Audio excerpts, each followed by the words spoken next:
Hello दोस्तों, YouTube channel excellent exam में मैं विवेक आपका फिर से स्वागत करता हूं। दोस्तों, रेलवे एनटीपीसी स्नातक स्तर की भर्ती बिल्कुल आ चुकी है। तो जिन जिन स्टूडेंट का स्नातक कंप्लीट हो चुका है तो आप सभी के लिए रेलवे में एक बहुत ही सुनहरा मौका है। दोस्तों, आज हम बात करेंगे कि अगर आप एनटीपीसी के फॉर्म भरते हैं तो क्या क्या इसमें उम्र होना चाहिए, सिलेबस क्या होना चाहिए, वेतन क्या होगा, एग्जाम पैटर्न क्या होगा, पद आपके टोटल कितने हैं और किस जोन में कितने कितने पद निकले हुए हैं, योग्यता, यानी कि इस क्लास में यानी इस वीडियो में पूरी संपूर्ण जानकारी आपको देने वाले हैं। अगर आपको एनटीपीसी का फॉर्म भरना चाहते हैं तो इन सभी संपूर्ण जानकारी को देखने के बाद ही आप फॉर्म भरिएगा, ताकि आपका कोई भी दिक्कत या फिर कोई भी आपको फॉर्म भरते समय कोई भी प्रॉब्लम ना हो। ठीक है, तो दोस्तों वीडियो में आगे बढ़ने से पहले एक बार आप सभी जो है इस वीडियो को आप लोग लाइक कर दीजिएगा और सभी स्टूडेंट्स जो है इस वीडियो को जो है अपने फ्रेंड में जरूर शेयर कर दीजिएगा, ताकि जो स्टूडेंट भरना चाहते हैं तो बिल्कुल आप इस वीडियो को देख करके भर सकते हैं। और चैनल पहली बार चैनल को आप लोग सब्सक्राइब करके घंटी को दबाकर ऑल पर क्लिक कर दीजिएगा, ताकि आने वाले समय के इंपॉर्टेंट वीडियोस की नोटिफिकेशन आपको मिलती रहे। ठीक है, तो सबसे पहले हम बात करेंगे तो यानी कि चलते हैं इसके ऑफिशियल वेबसाइट पर और वहां से आपको हम डिटेल में बताना शुरू करते हैं। तो दोस्तों, यहाँ पर हम सरकारी रिजल्ट पर आ चुके हैं और यहाँ पर आप देख सकते हैं।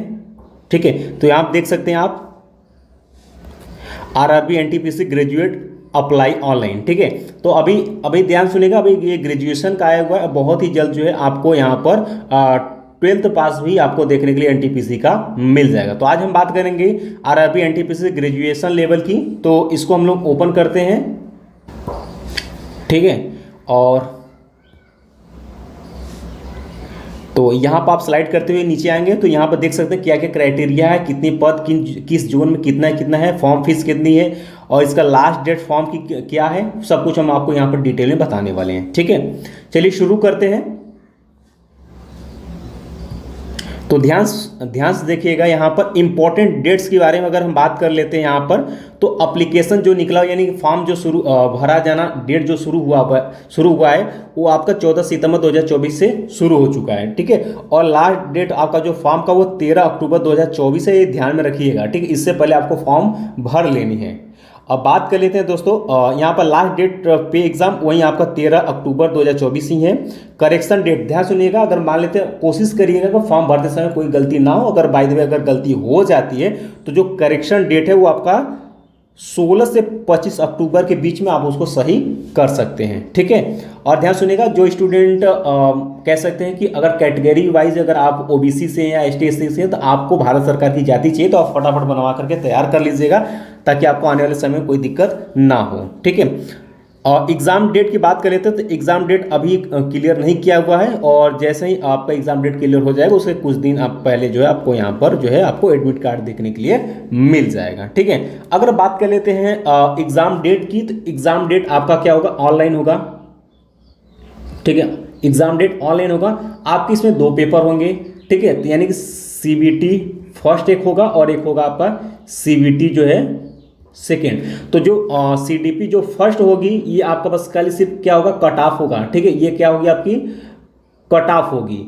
और ये कट ऑफ किस तरीके से बनेगा, जितने भी जिस जोन में आप फॉर्म भरेंगे उसका जो 15 टाइम्स 15 गुना यहाँ पर ले लिया जाएगा। ठीक है, और मेरिट कुछ भी हो सकती है। इसके बाद जब आप पेपर सेकेंड देने जाएंगे तो इसी से जो है आपका जो है सिलेक्शन होगा, यानी इसी से आपका मेरिट तैयार होगी आपके सीबीटी 2 यानी पेपर सेकेंड से। ठीक है, चलिए अब बात कर लेते हैं यहाँ पर अप्लीकेशन फीस की, कि अप्लीकेशन फीस आप कितना लगेगा। तो यहाँ आप देख सकते हैं जनरल ओबीसी ईडब्ल्यूएस वाले स्टूडेंट के लिए यहाँ पर आपको 500 देना होगा, और एससी एसटी स्टूडेंट के लिए यहाँ पर 250 रुपये देना होगा, और यहाँ पर ऑल कैटेगरी फीमेल के लिए जो है आपका 250 रुपये यहाँ पर देना होगा। ठीक है, आगे इसमें कहा गया after appear the stage first exam. तो यहाँ पर अगर बात कर लेते हैं, अगर मान लीजिए आपने फॉर्म भरा हुआ कितने का, 500 का। ठीक है, तो अगर आप सीबीटी फर्स्ट में यानी कि पहला पेपर स्टेज फर्स्ट में जो है आप एग्जाम देते हैं तो आपको जो है अगर आपका 500 रुपया लगा है तो 400 रुपये आपके अकाउंट में जो है वापस रिटर्न हो जाएगा। ठीक है, और बाकी एसटी एससी स्टूडेंट है, अगर उनका 250 लगा हुआ है तो आपको 250 रुपये वापस आपके बैंक अकाउंट में आ जाएगा। अगर आप पेपर फर्स्ट आप देते हैं तब होगा, अगर छोड़ देते हैं पेपर तो आपका पैसा वापस नहीं होगा। ठीक है, ये हो गया क्लियर, ये आपकी इन्फॉर्मेशन होगी। अब हम बात कर लेते हैं वैकेंसी डिटेल की, कि कहाँ पर कितने कितने पद यहाँ पर है। सबसे पहले बात कर लेते हैं एज की। एज क्या होनी चाहिए आपको भरने के लिए, तो यहाँ पर जो एज दिया हुआ मिनिमम एज आपका 18 साल होना चाहिए। ठीक है। और यहाँ पर मैक्सिमम एज आपका कितना होना चाहिए, 36 साल होना चाहिए। बाकी आगे दिया हुआ है जो भी आपका क्राइटेरिया है एज, यानी ओबीसी में आपको 3 साल मिलता है, एसटी एससी में आपका 5 साल जो भी मिलता है आप उसको ऐड करके आप यहाँ पर ले सकते हैं, ठीक है। तो यहाँ पर मिनिमम एज, तो अगर आपने ग्रेजुएशन कर रखा है तो कितना भी जल्दी करेंगे तो भी आपका 20-21 साल में ही कंप्लीट करेंगे तो ऑलरेडी आपका एज तो हो जाएगा। मैक्सिमम एज आप यहाँ पर आप देख सकते हैं, ठीक है। बाकी कैटेगरी वाइज जो भी आपका रहता है वो आप उसमें ऐड कर लीजिएगा, ठीक है। इसमें दिया हुआ है कि एज रिलैक्सेशन एक्स्ट्रा एज पर रेलवे रिक्वायरमेंट बोर्ड आरआरबी, यानी इसका नोटिफिकेशन में जो एज दिया हुआ वो आप यहाँ पर देख सकते हैं, ठीक है। अब हम बात करेंगे कि आरआरबी एनटीपीसी ग्रेजुएट लेवल की जो वैकेंसी है उसमें टोटल पोस्ट कितनी है। तो टोटल पोस्ट आपके हैं, ये देख लीजिएगा 8113 टोटल पोस्ट है। अब पोस्ट नेम हम लोग देख लेते हैं, किन किन पोस्ट पर कितनी कितनी वैकेंसी यहाँ पर निकली हुई है उसको हम लोग पहले देख लेते हैं। उसके बाद हम जोन वाइज वैकेंसी देखेंगे कितने किस जोन में कितने कितने सीट यहाँ पर है, ठीक है। तो पोस्ट नेम यहाँ पर दिया हुआ है, ठीक है। तो देख सकते हैं यहाँ पर कि चीफ कमर्शियल कम टिकट सुपरवाइजर का जो है आपका यहाँ पर देख सकते हैं 1736 पोस्ट निकला हुआ है, और स्टेशन मास्टर का 994 पोस्ट है, और गुड ट्रेन मैनेजर का यहाँ पर 3144 पोस्ट है। और इन सभी पोस्ट पर अगर आपको भरना है तो आपको डिग्री में क्या होना चाहिए, तो यहाँ पर लिखा हुआ है कि bachelor degree in any stream from any recognization university of India, यानी आपको किसी भी यूनिवर्सिटी से आपका ग्रेजुएशन होना चाहिए, बस इतना ही आप माना है, यानी कि आपका स्नातक होना चाहिए, ठीक है। इसके बाद दोस्तों हम बात कर लेते हैं 2 पोस्ट और इसमें आपको दिख जाएगा। जूनियर अकाउंट असिस्टेंट कम टाइपिस्ट का आपका 1507 पोस्ट है, और सीनियर कलर कम टाइपिस्ट का यहाँ पर 732 पोस्ट है। तो इसके लिए आपको क्या होना चाहिए, आपका ग्रेजुएशन डिग्री तो होना चाहिए, साथ में आपको हिंदी या इंग्लिश का टाइपिंग भी आपको यहाँ पर मांगेगा। तो अगर आप इसमें जाना चाहते हैं तो आपको टाइपिंग आना चाहिए, ठीक है। ये दोस्तों रहा आपका टोटल पोस्ट के बारे में। अब हम आगे बात कर लेते हैं कि जोन वाइज वैकेंसी आपके कितनी कितनी है यहाँ पर, ठीक है। तो देख सकते हैं यहाँ पर जोन कैटेगरीज वाइज यहाँ पर टोटल वैकेंसी दिया, जैसे कि आरआरबी अहमदाबाद से अगर आप भरते हैं तो वहाँ पर टोटल आपके 516 पोस्ट हो जाते हैं, ठीक है। यानी सामान्य के 200 पोस्ट हो जाएंगे, ओबीसी के 137 और ईडब्ल्यूएस का 61 पोस्ट, एससी का 79 है, एसटी का आपका 37 पोस्ट है।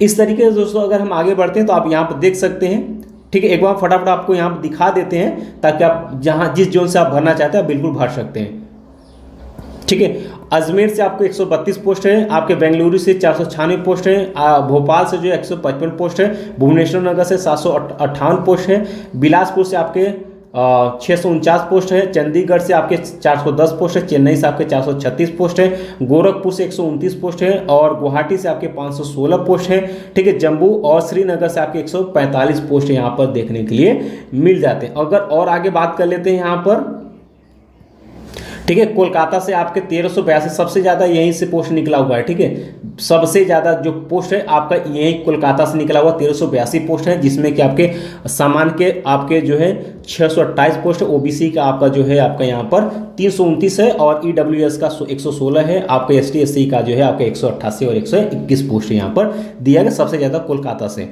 मालदा से 198 पोस्ट है, मुंबई से आपके 827 पोस्ट है, मुजफ्फरनगर से जो है आप मुजफ्फरपुर से आपके 12 पोस्ट हैं, और प्रयागराज से अगर बात कर लेते हैं तो प्रयागराज से जो है 227 पोस्ट निकला हुआ, पटना से 111 पोस्ट है, रांची से 332 पोस्ट है, और सिकंदराबाद से 478 पोस्ट है, और सिलीगुड़ी से जो है आपके जो है यहाँ पर 40 पोस्ट देखने के लिए मिल जाएगा, और यहाँ पर तिरुवनंतपुरम से जो है आपके यहाँ पर 174 पोस्ट यहाँ पर मिल जाएगा। तो जिस जोन से आप भरना चाहते हैं आप भर सकते हैं। हमने पोस्ट बता दिया किन किन जोन में कितने कितने पोस्ट आपके यहाँ पर निकले हुए हैं, आप यहाँ पर भर सकते हैं। सबसे ज़्यादा आपके कोलकाता से निकले हुए हैं, तो आप कोलकाता की तरफ जाना चाहते हैं तो बिल्कुल भर सकते हैं, ठीक है। अब नीचे हम लोग बढ़ते हैं, आगे देखते हैं यहाँ पर। तो अप्लाई करने के लिए यहाँ से करेंगे तो आप किसी भी साइबर से जाकर के आप इस फॉर्म को भर सकते हैं, ठीक है। अब नोटिफिकेशन डाउनलोड करना है तो आपको बहुत सारे नोटिफिकेशन अगर आप पढ़ना है तो आप यहाँ पर पढ़ सकते हैं। सिलेबस आपको देखना है तो यहाँ से आप क्लिक करके आप देख सकते हैं। चलिए हम बात कर लेते हैं सिलेबस पर कि सिलेबस आपका क्या रहने वाला है, ठीक है। अब ध्यान समझिएगा, सिलेबस के बारे में बता देते हैं आपको, ठीक है। तो ध्यान से, रेलवे एनटीपीसी आपका जो है, यानी कि जो आपका पहला CBT RRB NTPC first stage का जो आप कंप्यूटर बेस्ड एग्जाम देंगे, यानी कंप्यूटर आधारित एग्जाम होगा, सीबीटी आपका फर्स्ट रहेगा। तो इसमें क्या क्या रहेगा, ध्यान सुनिएगा। एग्जाम ड्यूरेशन यानी एग्जाम का जो टाइम रहेगा वो आपका 90 मिनट रहेगा, ठीक है, 90 मिनट रहेगा। अब आपको 90 मिनट में क्या क्या क्वेश्चन मिलेगा वो आप ध्यान समझ लीजिएगा। जनरल अवेयरनेस से आपके 40 क्वेश्चन रहेगा, मैथमेटिक्स का आपका 30 क्वेश्चन रहेगा, जनरल इंटेलिजेंस एंड रीजनिंग से 30 क्वेश्चन रहेगा। टोटल आपके नंबर ऑफ क्वेश्चन आपके हो जाते हैं 100, ठीक है। तो 100 क्वेश्चन रहेगा, आपको 90 मिनट मिलेगा, ठीक है, 90 मिनट मिलेगा। और आपका निगेटिव मार्किंग भी यहाँ पर दिया हुआ है, 1/3 मार्क यहाँ पर दिया हुआ है, ठीक है। यानी एक क्वेश्चन गलत करेंगे उसका 1/3 नंबर आपका काट लिया जाएगा, ठीक है। अब यहाँ विस्तार पूर्वक अगर आपको सिलेबस देखना है तो आप PDF डाउनलोड कर सकते हैं, या फिर हम एक्सीलेंट एग्जाम आपको, ठीक है, हमारे टेलीग्राम पर इस वीडियो को हम शेयर कर देंगे, EXCELLENT एक्सीलेंट EXAM, ये टेलीग्राम है, इसमें आप लोग चले जाइएगा, इसमें हम इस वीडियो को शेयर कर देंगे, वहां से जो है आप इसको देख पाएंगे पूरे डिटेल में, ठीक है, कि सिलेबस आपका क्या रहने वाला है, ठीक है। तो सिलेबस जो दिया हुआ है यहाँ पर आप देख सकते हैं, ठीक है। तो मैथमेटिक्स में क्या होना चाहिए सिलेबस आप देख सकते हैं, नंबर सिस्टम है, डेसिमल है, फ्रैक्शन है, LCM HCF, रेशियो एंड, ठीक है, ये परसेंटेज है, मेंसुरेशन है, आपका टाइम एंड वर्क है, ये देख सकते हैं, ठीक है, टाइम एंड डिस्टेंस है, सिंपल एंड कंपाउंड इंटरेस्ट है, प्रॉफिट एंड लॉस है, ये सभी आपको अलजेब्रा से भी है और ट्रिग्नोमेट्री से है और स्टैटिक्स से भी है क्वेश्चन, ठीक है। अब बात कर लेते हैं जनरल इंटेलिजेंस एंड रीजनिंग से क्वेश्चन अगर बात कर लेते हैं तो ये आप देख सकते हैं, ठीक है। इसके बाद दोस्तों जनरल अवेयरनेस में आपके सभी आ जाते हैं, ठीक है। करंट इवेंट आप नेशनल एंड इंटरनेशनल इंपॉर्टेंस हो जाएगा, गेम्स स्पोर्ट्स का हो जाएगा, arts and culture in India का हो जाएगा, इंडियन लिटरेचर मूवमेंट्स एंड, ठीक है, प्लेस ऑफ इंडिया हो जाएगा, जनरल साइंस आपके इससे क्वेश्चन पूछा जाएगा, जनरल साइंस का क्वेश्चन इसी से पूछा जाएगा, लाइफ साइंस से भी क्वेश्चन आपका, लाइफ साइंस का जो क्वेश्चन होगा वो आपका जो 10th का जो CBSE बोर्ड का बुक है उससे क्वेश्चन आपको यहाँ पर मिलेगा, history of India and freedom struggle होगा, फिजिकल, यहाँ पर सोशल एंड इकोनॉमिक्स जियोग्राफी से क्वेश्चन आपको पूछा जाएगा, ठीक है। तो ये सभी चीज़ें आपको यहाँ पर देखने के लिए मिल जाएगा सिलेबस में। तो आप ये इसका स्क्रीन शॉट लेना चाहते हो तो आप बिल्कुल इसका स्क्रीन शॉट ले सकते हैं ताकि आपको पढ़ने में आसानी हो, ठीक है। अब आगे बढ़ते हैं, अगर मान लेते हैं यहाँ आरआरबी एनटीपीसी अब सेकंड स्टेज की अगर हम बात कर लेते हैं तो सेकंड स्टेज यानी सेकंड राउंड में आपका काउंसलिंग कैसे होगा, यानी सेकंड स्टेज में आपको मौका कैसे मिलेगा। तो इसमें दिया है कि candidate are short listed based on, ठीक है, परफॉर्मेंस इन द, आपको CBT फर्स्ट में जो परफॉर्मेंस होगा उसके आधार पर आपको फिर से बुलाया जाएगा सेकेंड के लिए। लेकिन इसमें दिया है नोट कैसे आपको यहाँ पर गणना करना होगा कि the number of candidate to be short listed in 15 times community wise आपके वैकेंसी, जो जिस जोन में आपने भरा हुआ उसमें जितने भी पोस्ट है उस पोस्ट का जो है आपको 15 गुना अगर लेते हैं। जैसे मान लेते हैं किसी में आपका 100 पोस्ट है तो उसमें अगर बात कर लेते हैं तो उसमें आपका 15 से गुणा कर देंगे तो कितना हो जाएगा 1500, ठीक है। तो 1500 यानी कि 1500 स्टूडेंट को जो है अगर 1500 के अंतर्गत आते हैं तो आपको सेकंड के लिए आपको बुलाया जाएगा, ठीक है। चलिए आगे बात कर लेते हैं, अगर इसके सेकंड के लिए बात कर लेते हैं कि इसमें क्या क्या एग्जाम डिटेल इसमें क्या रहेगा, जिसमें क्वेश्चन सिर्फ आपके क्या है आपका बढ़ जाएगा, ठीक है। आइए इसको भी हम आपको बता देते हैं। चलिए ध्यान समझिए, एग्जाम डिटेल वही रहेगा आपके। अब बढ़ जाएगा क्वेश्चन, यहाँ पर जनरल अवेयरनेस का आपके 50 क्वेश्चन रहेगा और मैथमेटिक्स के आपके 35 क्वेश्चन रहेगा, जनरल इंटेलिजेंस एंड रीजनिंग से आपके 35 क्वेश्चन यहाँ पर मिलेगा। टोटल अगर क्वेश्चन हो जाता है तो टोटल आपके 120 क्वेश्चन यहाँ पर हो जाएगा, ठीक है। और यहाँ पर निगेटिव मार्किंग जैसे है यानी 1/3 वैसे ही रहेगा, ठीक है। बाकी इतना हो गया, ठीक। और बाकी सिलेबस अगर हम बात कर लेते हैं तो सिलेबस आप यहाँ पर देख सकते हैं, मैथमेटिक्स आप देख सकते हैं, आप स्क्रीनशॉट ले सकते हैं यहाँ पर मैथमेटिक्स का, जनरल इंटेलिजेंस एंड रीजनिंग का, जनरल अवेयरनेस का, यहाँ पर आप सिलेबस देख करके इसका स्क्रीनशॉट ले लीजिए या फिर हम टेलीग्राम पर शेयर कर देंगे, एक्सीलेंट एग्जाम टेलीग्राम पर चैनल पर शेयर कर देंगे, वहाँ से इसको आप देख सकते हैं, डाउनलोड कर सकते हैं, ठीक है। तो ये रहा। तो उम्मीद है कि दोस्तों आपको पूरा डिटेल में जानकारी मिल गया है, तो फटाफट आप लोग फॉर्म भर लीजिएगा। अगर कोई भी डाउट है तो आप बिल्कुल हमें कमेंट बॉक्स में कमेंट कर सकते हैं, ठीक है। तो चलते चलते एक बार आप सभी जो है इस क्लास को लाइक कर दीजिएगा, शेयर अपने फ्रेंड में जरूर करिएगा। जिन स्टूडेंट को भरना है आप बिल्कुल भर सकते हैं, और चैनल पहली बार है तो चैनल को सब्सक्राइब जरूर कर लीजिएगा। साथ में आप लोग घंटी दबा कर ऑल पर क्लिक कर दीजिएगा, ताकि आने वाले समय की इंपॉर्टेंट वीडियोस की नोटिफिकेशन जो है आपको मिलती रहेगी। मिलते हैं नेक्स्ट क्लास में, तब तक के लिए जय हिंद जय भारत।